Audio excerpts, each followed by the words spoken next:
we all like to keep our home nice and warm, but you got to make sure that chimney is safe. We brought an expert in here that can tell us all about it. Stay tuned, everybody.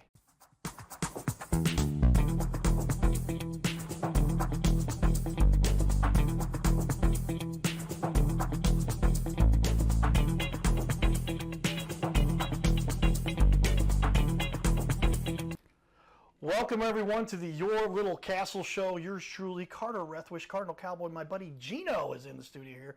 Sweep It Honest Chimney Service right here in the building. Tell me, Gino, what led you to this particular... This is an interesting place to start a career, just to have a job. But this the chimney sweeping has been around for... Long time. Centuries, I guess, right? If not longer. And you've been doing this yourself now for... You've got 6 years experience. 6 years. 4 years. How many years for your own business now? 4. 4 years with your own business. Well, with that, we want to give a shout out to our sponsors, Carroll House Furniture, because you like nice things in your little castle. That little castle may or may not, probably did. If you, I don't know. Gino's been doing this for a while. Might have had your chimney swept, or maybe you should get your chimney swept by Gino and his chimney sweeping service. We're going to put up his website and his Facebook on the walls there for everybody. So with that, let's talk about it. I personally, I love having a fire. I mean, that's just something to me that makes the house unique.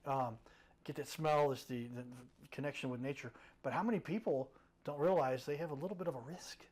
I would say everyone has a little bit of a risk. But they don't realize it. Most people don't realize it, yeah. Okay, that's where we thought it would be good to have an expert come talk about this. But sweep it honest. Like, keep it honest. Yep. That where that's right. came from? Yep. And so with that, you decided to help people do this. You're based out of Fenton, Missouri? Fenton, yep. That's where the Cardinal Cowboy grew up, everybody. That's right. But tell me, what led you here and decided this is what you want to do with your career? Well, honestly, I don't think that I necessarily started... growing up, we had fires around the fireplace all the time, but it wasn't something that I really... sought after when I was looking for a career. I actually started in sales at 20, and then COVID happened, and then I actually quit my job on a whim because I was just tired of where I was working, and the only place hiring at the time was a chimney company, so I went to go work for them. And then 2 years later, honestly, I'm a person of faith, so a lot of things happened in a row that kind of led me to leave them and go off on my own and start my own business, and God's kind of blessed me for the last 4 years. If you'll say the word G-O-D, I'll say it, but God leads you in mysterious ways, isn't it? Yeah, I think that's right. The phrase they use there. But how often, if we don't know where we're going in life, and then suddenly something plops into our lap, and then you take it to the next level to say, hey, I can do this myself. Yeah. And that's where you ended up here. That's right. And now you've got 5 little kids. 5 kids. To support too, and doing very well, very successful with the business here. Tell me a little bit about the service itself. Many people, they're just like, okay, it's a job where you got to get up in the chimney. But now there's a lot more automations. You're using so a lot of vacuums stuff is not... so for example, I mean, I'm very technology forward, so I use a drone to do inspections. Oh wow! Fly down into the chimney? Not we're not there yet. That would be awesome. That would be great when that happens. Some of those chimneys. Getting up on the roof, but if I can't get up on the roof, I'll use a drone to do an inspection up top. Put drop cloths down on the inside, keep the mess from getting in the house. But a lot of what I do is inspections first. So I have the industry is kind of going more towards a direction of starting with an inspection and then sweeping, because you can find most of the issues in a chimney from inspecting it first. They don't necessarily need to be swept first. They should be inspected first, because if there's issues, you don't want to sweep away the evidence of issues that are already going on inside that chimney. So I inspect it, and so we work on gas, we work on wood. I don't do as much electric, and then I'll inspect the outside. We'll do crown repair. We'll do gas fireplace repair. We'll do repair on wood fireplaces. So all types of stuff. Wow, I'll say, so there's got to be just about everybody in North America could be a Yeah. customer of yours. Oh yeah. What do you see most often? Is gas become more popular, or they still have the old wood? Honestly, What do I you think see it's most half often? and half. I Okay. think there's this. I'm not gonna get into politics, but I think there's this, an agenda going on where people are like, "Oh, gas is just taking over." Honestly, I don't see that. I think that there's equally as many people, because what wood gives you is it gives you the crackling and the smell and just well, a lot of people grew up around the wood fireplace with their Yeah. family, great memories. And then on the other side, there's the convenience of a gas fireplace. So people like, just press a button, turn on the The fireplace. little spark. But and the all of a thing sudden you don't get with gas is you don't get, one, it costs a lot to run a gas fireplace. And two, you don't really get the smell. You don't get the, the fun of building it. Yeah, all it's that just not stuff. as into. I mean, But- there is that gas smell, but we don't want the Yeah. gas smell. There's probably a Exactly. problem. But you want to have that more authentic. The people. I remember as a kid cutting cords. That's a technical Yep. term for wood. Cutting cords of wood. Yeah. But you have people now that they'll stack up all kinds of wood outside of the house in Yeah. preparation for winter when they're going to use their wood stove. I think there's this weird misconception. I think what I see a lot today is people saying, "Oh, what the NFPA." So that's I'm not even gonna fully, say the whole thing because I might mess it up. But it's National Fire Protection Agency, NFPA, and they say to have your chimney inspected every year. And let me just tell you, the vast majority of people do not inspect their chimney every year. Or they'll say, "Oh, I haven't had it swept in 20 years." And I'm like, okay, it's going to be a fun day when I've heard that. Okay, So, I guess that might have some impact on the cost. It may cost more if somebody. It depends how bad. Is it a hard cost? I'm getting a little ahead of myself here. No, you're fine. If someone's doing a lot of the business that I do is real estate inspections for fireplaces. Okay. So those cost a little bit more. So like a level 2 chimney inspection is what you would call that, is $275. If it needs to end up being swept, it's $375. But the big thing is that people who are getting their fireplace inspected, if it's been a really long time, the chances that there's repairs that need to be done is where you don't. Okay. The reason you want your chimney inspected is because everyone wants their house to not burn down. Right? We don't want our house to burn down. That's a good so concept. Yeah, I like if that one. you get it inspected, you're going to know that it's not, I'm not going to use the word safe, but you'll know that it's a functional fireplace. Here's what I want. I'm going to look into the camera for this one. Everyone should know no fireplace is safe to burn in, because the concept is that you're having a fire inside your house that's already not safe. That's not safe. There's no way to safely. There's a Yeah. way you can contain some of the Exactly. damage, but you're not going to. Yeah. Okay, I get it. And so a lot of people, how often is it the case where you see some of these chimneys and you're like, "Holy cow! I'm so surprised it didn't start a fire." Every day. Every day. I would say standards are changing all the time to make fireplaces more efficient, safer, so that houses don't burn down. That's why standards and codes change.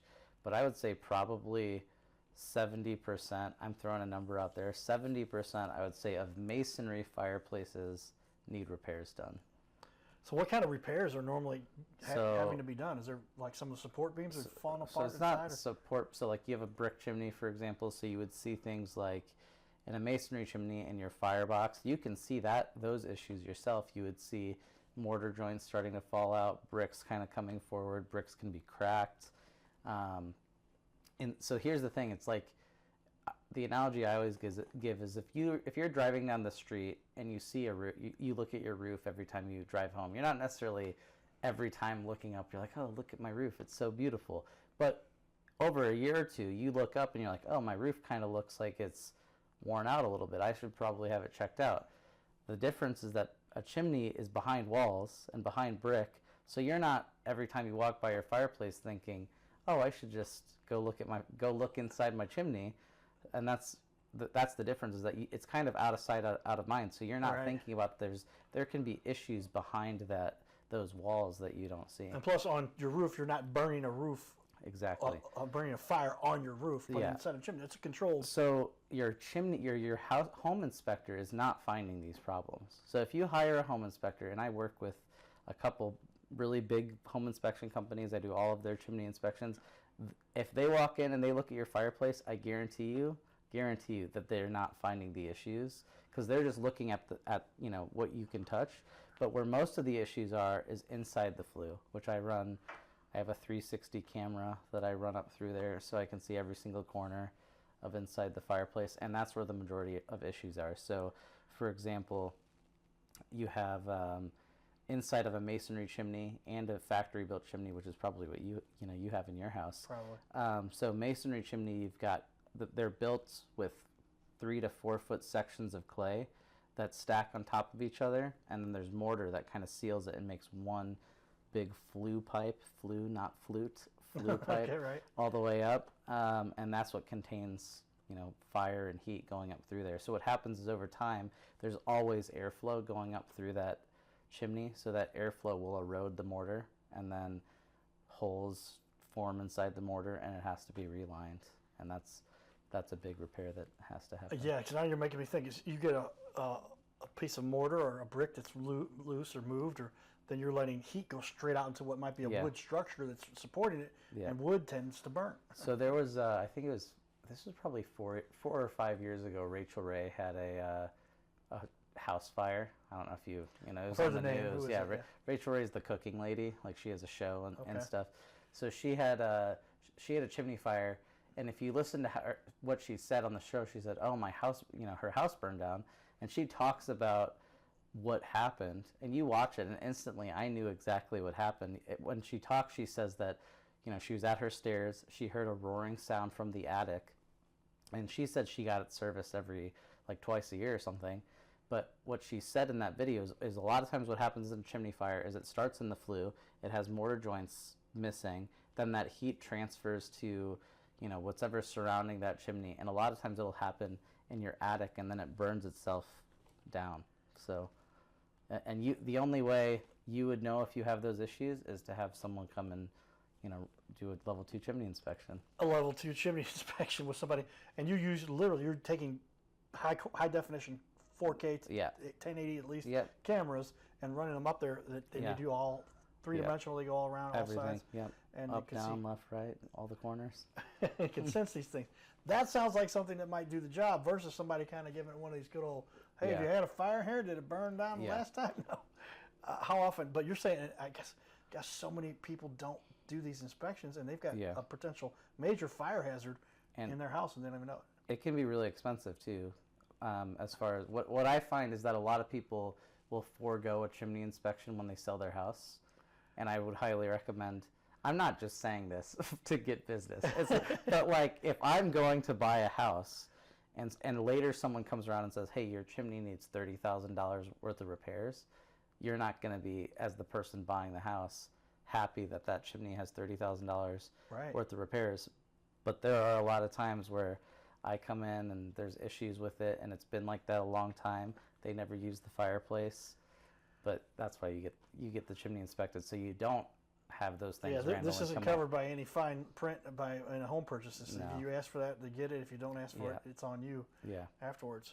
Keep that in mind, all you home purchasers. Somebody who's been in the mortgage industry for a while and real estate, boy, that's something to consider. But how often is it they have these kinds of repairs that are necessary, and it is that kind of an expensive repair? Why does it get to be $30,000? Well, that's only top of my mind, because I had one where recently, a lot of times a home inspector comes by, and one of the companies I work with, it's funny because they'll be like, oh, most of the stuff in your house looks good, but Gino hasn't been here yet. Wait till Gino comes in, because he will analyze this. So there's, for example, that would be like the chimney needs to be relined, and then on the outside, the brick, a lot of times what happens on the exterior is the top of the chimney is called your crown or a wash, the concrete part, and what will happen is that gets cracks, and then those cracks lead to water getting into the brick, and then a lot of times people will have these chimneys that have water kind of efflorescence is what they call it, seeping through the brick, and they think, oh, my chimney just needs to be tuck pointed, but actually what has to happen is that chimney has to be rebuilt from anywhere where water is getting into the brick, because that structure is compromised. So a lot of times a $30,000 repair, that's going to be something like the whole chimney has to be Okay. That's the on the rebuilt. high That's end. not that's not every single chimney is. Well, I can imagine we're getting ahead of ourselves here. We're going to have to take a quick break, but Yeah. Water gets there. The water could freeze then too. It causes Yeah. it to expand and then crumble, and then you got all kinds of. Yeah, so we get a lot of calls in the spring and after snow melts for water leaks. They're like, hey, my chimney is leaking. Can you come find out what's going on? And I would say probably 90% of leaks that are happening on a chimney are either from the crown or from the flashing. Those are the two areas that I almost always find issues. There you have it, everybody. This is why we bring experts. We talked so much here. We're already past our quick break time, but we're going to come back and find out a lot more here from our guest. Gino obviously knows what he's talking about. Stay tuned for more, everybody. All right, everybody, we get to hang out with a lot of cool fans. Logan and I have become buddies here over the last, it seems like a really, really long time. Yeah, we're getting there. Yeah, it's coming up on it. But the restaurant world, you get to meet all kinds of fun people. What do you like? What do you enjoy most about Cardinals and the Cardinal games? You know, they're always exciting. They're always beautiful with the backdrop of that city and everything. They're always fun. They're always electric. So it's always a good time at the Cardinals games. You think that the Cardinals bring that positive energy? It's just something that helps people understand and be entrenched in the whole St. Louis spirit. I mean, it seems like it's formed around the Cardinals. When you and I were talking a little bit the other day, you sent me a text like, where should we sit? What do we get to? We're all connected that way. You know, you get your friends that are Cardinals related. You know, you got a friend, somebody you can talk to and talk about the fun stuff. Absolutely. No, it didn't even matter. I mean, I was sitting kind of drenched in the Cubs over there, and I know there's a little bit of rivalry, but it was all fun spirit. Everyone had a good time. It was 100 whatever degrees today, it felt like, but everyone all sweating together, having a good time, watching some good baseball. Well, there's nothing better than watching a Cardinals-Cubs game right here at Busch Stadium. Can I ask who you were cheering for? I'm an opposite of the Cardinals. They didn't pull it out, but it's all right. They'll get them next time. Smart man here, everybody. Hey, stay tuned. Cardinal Cowboy, get up. His name is Carter Rethwich, but in St. Louis, he's known as the Cardinal Cowboy. He's a well-known fixture in the stands at sporting events in the Gateway City. He's one of its greatest cheerleaders, a super fan like no other. When he makes his rounds at almost every home game, he shares his love for sports with the rest of fandom with a smile, a cheer, some positive encouragement, and lots and lots of selfies and pics. But the Cardinal Cowboy was born of a tragic incident. Rethwich was an aspiring athlete in high school and college. He dreamed of playing in the big leagues, but those dreams ended when he and 3 of his college friends were hit with a devastating crash by a 5-time drunk driver. One of his best friends died. Carter suffered a critical head injury. The trauma put him in a coma for 6 days. The doctors said he was never expected to function again. Those expectations never came true. He fought back and finished college. He was determined to prove the doctors wrong. Among other inspirations, it was his love of baseball that kept him going. And from his near-death experience, the Cardinal Cowboy emerged. His goal in life became to inspire others with positivity despite the odds, to help people believe in themselves and achieve their dreams. So after my coma, I realized that it was up to me if I was going to accomplish my goals, if I was going to reach my dreams. Despite what the naysayers would say, the people that were discouraging me, like they do everyone, it's up to me if I'm going to make it. Don't listen to the naysayers. It's up to you. You decide whether you're going to succeed, whether you're going to reach your goals. Dream, and then always, always chase your dreams. Never give up. Giddy up.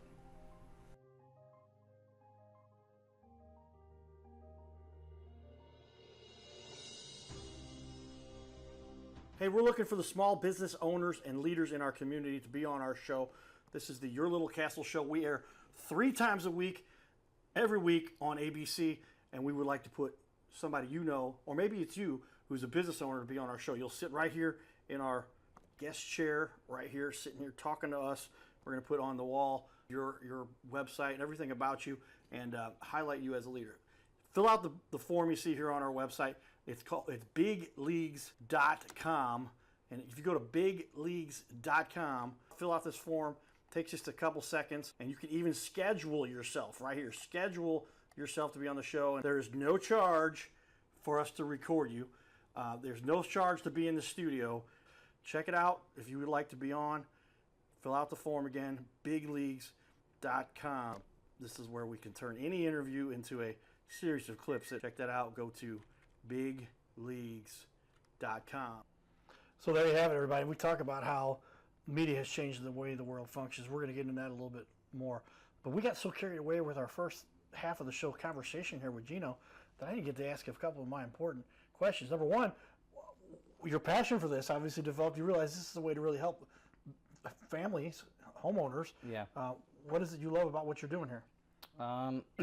So I would say the thing that, I don't know if you've ever heard of micro, the dirty jobs. Yeah, guy. I know micro. So for the longest time, I wanted nothing to do with it. I was like, why would anyone want to do these dirty jobs? And then I found myself in it at the time was just to provide for my family. And then I think the more you start to learn about something, what I've kind of realized now just in business and everything is there's so many industries that, like, I know everything, not everything. I know a lot about chimneys, and I still feel like every day there's new things that I'm learning that I don't know about. And I feel like there's about any industry. There's so much stuff that we don't know that exists out there that, you know, you can be an expert in one thing and not know anything about everything else. And so that's the part about, you know, chimneys, is that there's always something new to learn. So even the term expert, I don't really like it, because it's like the people that you think are an expert, they started off somewhere. Right. And they had to learn a lot of stuff along the way. So I know way more than everyone else in the room right now, and most people that I meet about chimneys, and I still feel like I don't know anything about chimneys, and I know more than everyone else, you know. Yeah, sitting in the room. About it, yeah. Yeah. Well, yeah, it's good you develop that passion for something, and then you do go down that path. And I'm with you, because in this space too, there's something new to learn every day, like how you automate and systematize. Yeah. But in your space, you've got so much that's critical that you've got to have your hands on here, because if you don't catch something, you can get in a lot of trouble, because you're talking about flames, fires going up in all these things there, and somebody like yourself. So the insurance and all the other things that are necessary to run a business like that. Let's go over a little bit here, Gino's reviews, and another place where he shines. And it's neat to see business owners do a great job and get those kudos from people that have taken the time to write legitimate reviews about what his business is doing here. So with that, I'm going to put up on the wall. You guys can see this now. But you see it, 78 reviews, a 4.9, and I think you told me it's the one that didn't get one. A little suspect. It might have been from somebody. A little suspect. Yeah, I know how that goes. But just a little bit we'll give you. Gino came out today, took a look at our chimney, which I thought was leaking. He arrived on time, professional, honest, and one of the nicest guys I have in any business. I don't have any question on who it will be called for the next time there's a chimney-related issue. Everybody has something like that to say about you, Gino. You obviously feel like you're doing a good job then. I would think. Did you guys do? I feel like I'm doing a pretty good job. Yeah. A question mark, right? And so that makes you feel good when you get those kinds of responses from people. Yeah, Tell me about that. I think that I think the thing about any business is that you're interacting with people, and that is, I mean, the thing I like most about my business is not actually chimneys. Right. It's actually that I get to interact with a lot of different people on a daily basis, and just there's some cool, like, there's some stories of, I'll nerd out for a sec. Like, I'm really into, like, Lord of the Rings and Harry Potter, some super nerdy things. Okay. But I'll get to go into people's houses, and we'll just be randomly having a conversation. And then I'll see something, and I'm like, oh, that looks really cool. And, like, I've gone to people's houses where they'll show me a room that's, like, they made, you know, the entire Harry Potter set from scratch out of Legos in their house. And I was there to look at their chimney, and I got to see, you know, cool stuff. And that, I feel like that happens every day. And then I just get to have randomly really cool conversations with people almost every single day. So yeah, I guess it's fun. You're kind of a unique position. So they're like, this guy's, I feel a little more in tune, or a little bit more like he's on the edge of not just the standard, hey, I got a outlet plug or whatever, but you're calling into somebody's house. They're like, well, this guy's into seeing every part of my house. Let me show him my favorite thing. Yeah. And then you get to see those kinds of, but you get to know people. But you really only get there from conversations with people. It's not like I walk into the house and they're just like, I'm their best friend. Normally, if I'm inspecting, the customer tends to be interested in what I'm looking at, so they're talking to me a lot of the time while I'm inspecting the inside of the chimney. So I get to have those cool conversations. That makes sense. Well, tell me, why should somebody pay to have this service done? Give me a little cost analysis. I mean, I can get a little broom and go up there and do. But what am I doing? What am I putting at risk by doing that? It's funny you say that anyone could, go up and put a broom. I will tell you the dirtiest chimneys that I ever sweep. It's not clean, by the way.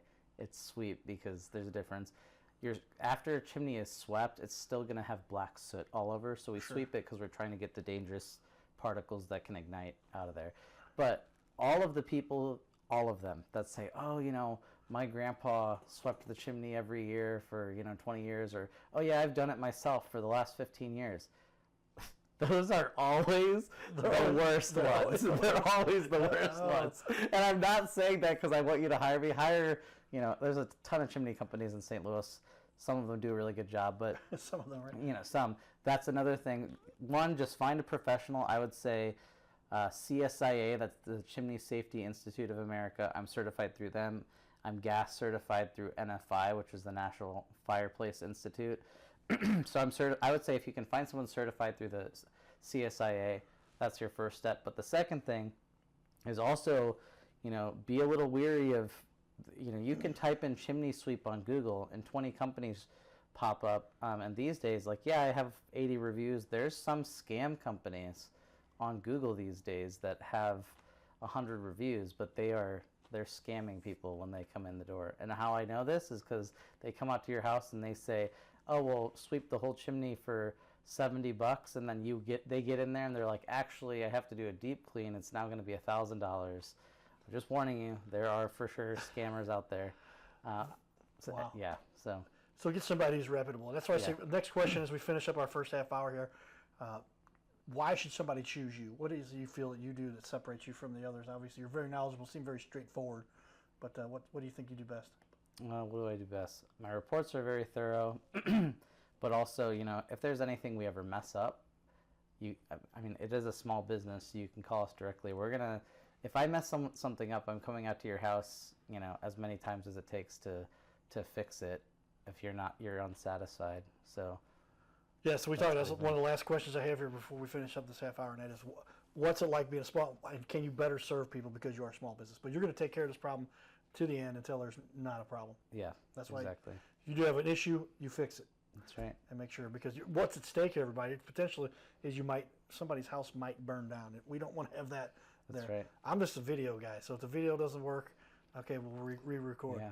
But if you have a house that's at stake, you don't want to have that kind of situation. And the reason our company is named Sweep It Honest is because honesty means that I'm going to tell you the things that you might not necessarily want to hear too.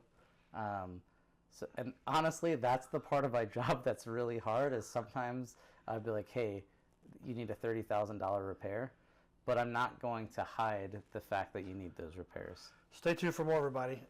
This is your Little Castle Show. Giddy up.